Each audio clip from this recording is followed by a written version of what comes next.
Në ambientet e bibliotekës Skënder Luarasi në Ersek u zhvillua një aktivitet kulturor kushtuar figurës së shquar të kolonjës Dhori Qiriazi, mësues, intelektual dhe krijues i përkushtuar ndaj arsimit dhe kulturës shqiptare.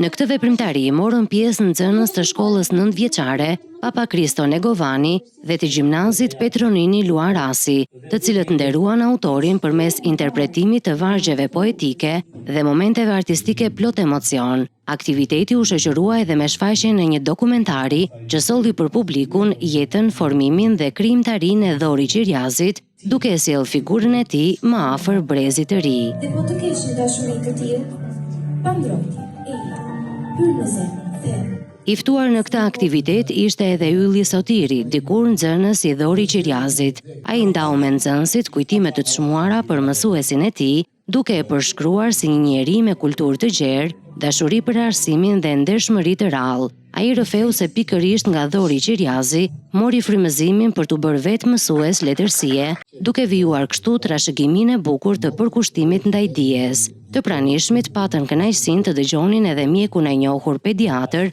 doktor Dimitraj Gjergo, i cili e kujtoi Dhori Qiriazin si një njeri të drejtë, të ndershëm dhe të përgatitur në çdo drejtim. Dhori Qiriazi është dhe rasti i jetesës. Për organizimin dhe përgatitjen e nxënësve u kujdesën mësueset e letërsisë, Xhensi Lalazi dhe Miranda Eminaj, të cilat udhëhoqën punën artistike dhe ndihmuan në realizimin e këtij aktiviteti kulturor. Në përfundim, drejtuesit e bibliotekës theksuan se aktivitetet të kësaj natyre do të vijojnë të jenë në fokus të këtij institucioni, duke sjellë në vëmendje figura të tjera të shquara kolonjare në përpjekje për të mbajtur gjallë kujtesën kulturore dhe për të frymëzuar brezat e rinj. Poezia e lirikut kolonial është sa sublime, aq edhe e thjeshtë.